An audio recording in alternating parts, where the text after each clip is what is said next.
Okay, let's continue from where we left off. Welcome to this video.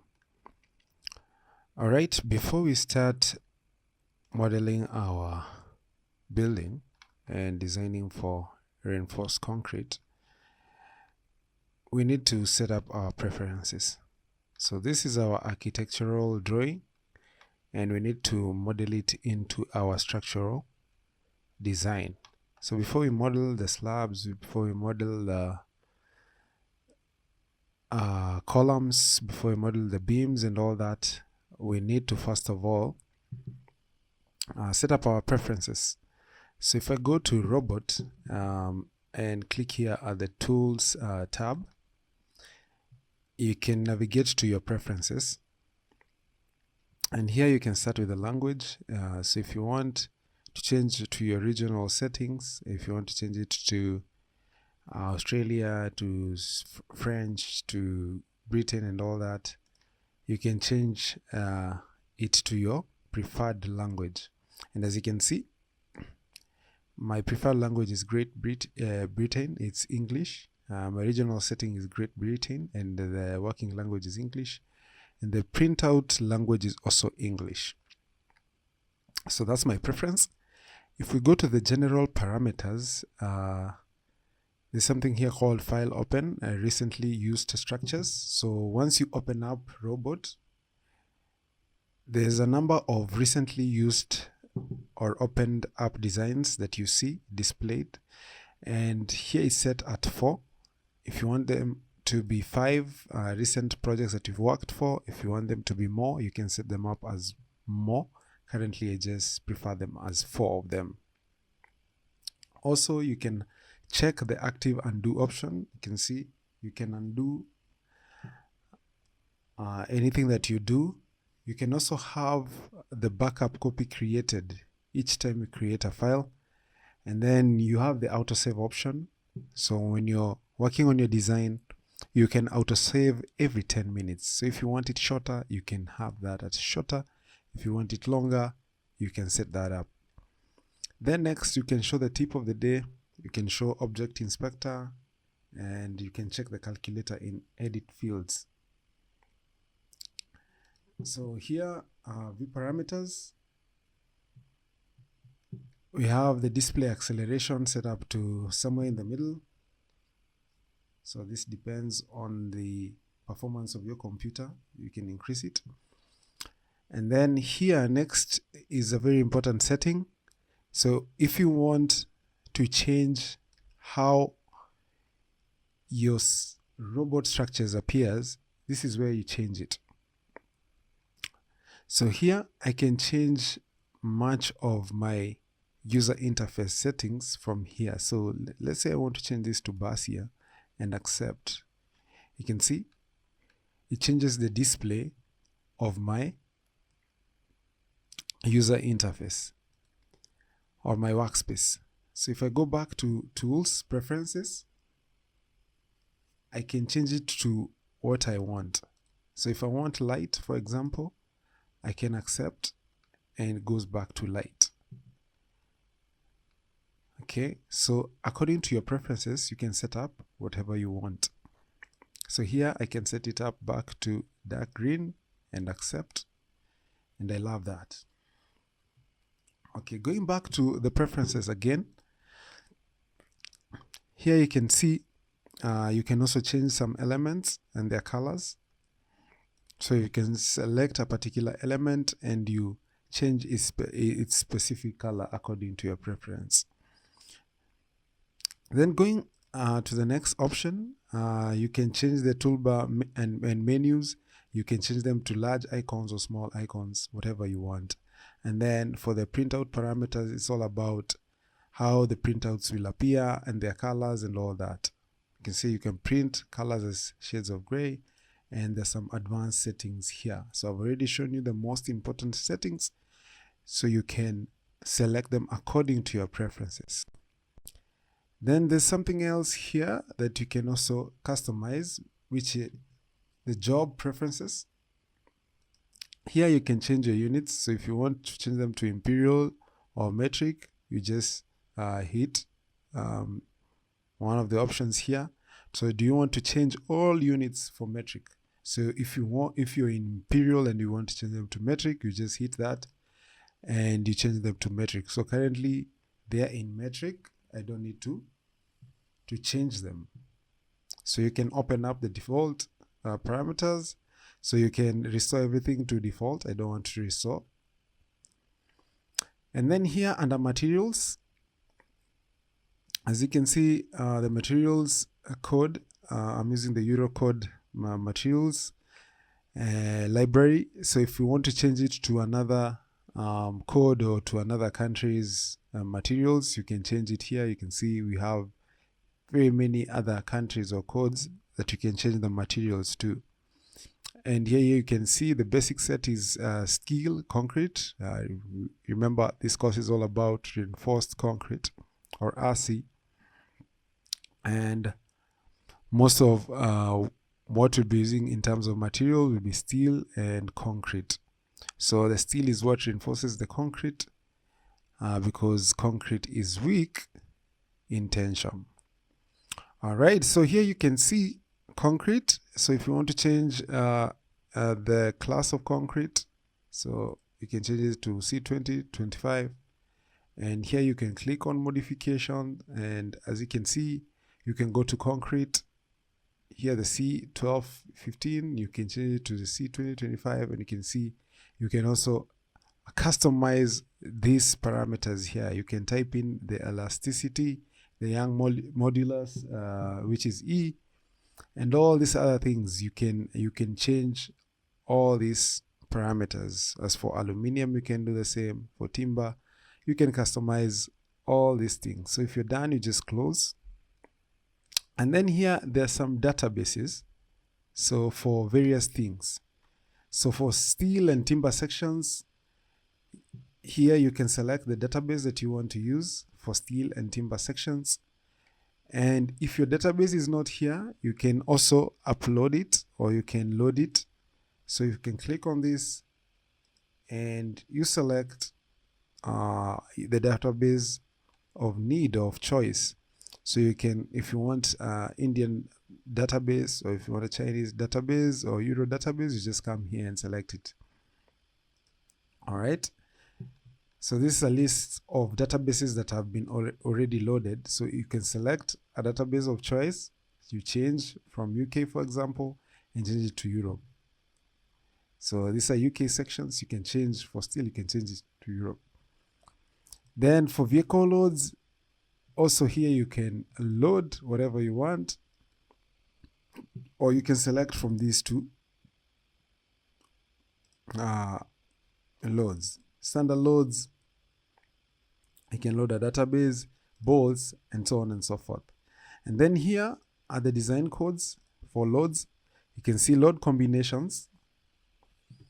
Here are some codes that you can use. So you can see BS 8110, which was used for a very long time, and it was later improved into this other BSEN 1990. So you can select the code that you desire for your load combinations, for your snow wind loads, and for your seismic loads. You can select the code that you want. And here we have other options about analysis. You can customize all these things according to your preference. So here about meshing, we'll get to learn about meshing way later when we mesh our slabs and apply loads to our elements.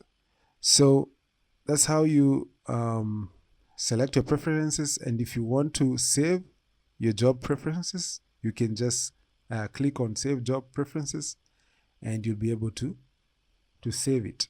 You can open up job preferences that you already have stored within a particular directory. You can delete job preferences. You can restore initial program settings here. So once you set up your settings, you can move on to modeling your structure. All right. So our structure that we are modeling is this structure here. Let me just show you the structure that we're modeling. This is the structure that we're modeling to demonstrate how, if you were starting from scratch, or if I was starting from scratch, RC design, how I will do it. So a rule of thumb is to always have the architect's grids similar to your grids. All right. So you can see the architect has laid out the grids. So you can see here for these beams and these columns, he has set it to A, B, C, D. So he has set out the X grids to be alphabetical, and he has set out the Y grids to be numerical. So you need to use the same grids. When I mean the same grids, you see all these dimensions. This is what you're going to be using when you're laying out your grids in Autodesk Robot. So let's go to Autodesk Robot here and see what I'm talking about. So if you go to geometry here and you click on axis definition, okay, if you click on axis definition, here on the X grid, you need to match the architect's grids. So you're the engineer, you're the structural engineer. The architect has provided you with this drawing. So you need to match these grids that the architect provided unto you to your grids. So you shouldn't be laying out your grids, for example, from A to B as 1500 millimeters, yet the architect laid down the grids from A to B as 1100 millimeters. So they need to be similar. So let's do that. So here, the x-axis is similar to what we saw there. So the x-axis, we're going to do an alphabetical numbering. So the first axis, so if you click add, so at 0 is where we have the first axis. So after inputting the first grid, which is A, to set up your new or your second grid, which is grid B, you just click on 1 repetition here, and then you select the distance, which is 1.1 meters, and then you add it. Then from B, you go back to this axis, this architectural axis, and you check out it's 3.65 away from B. So again, you set it up as 1, and you're doing it from position 1.1, and you're doing 3.65 away from that. So you click add. There you go. And again at position 4.75, you check out the next grid. So the next grid is 2.4 meters away. So you put this to 2.4. You add, then you do the same again, 1.35,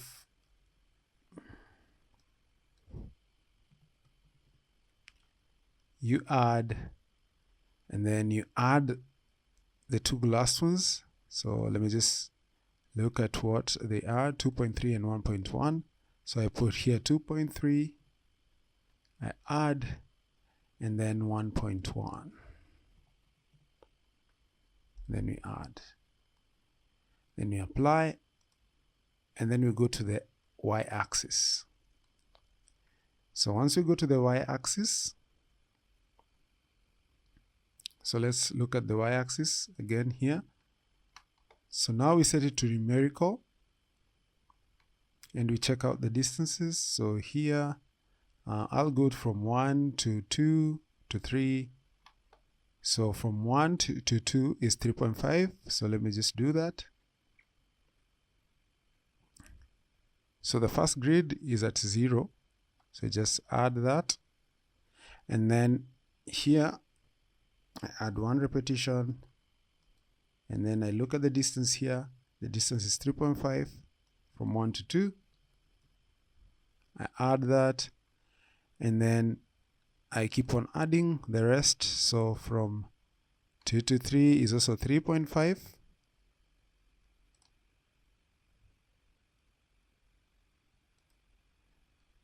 And then from 3 to 4 is 1.7.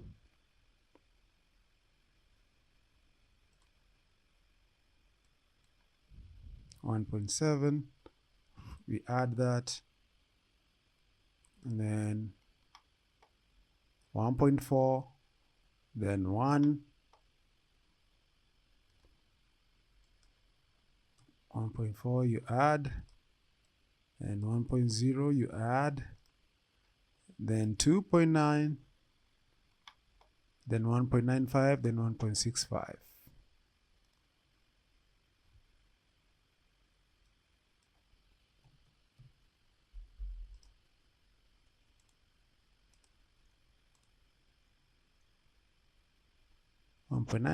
then 1.65.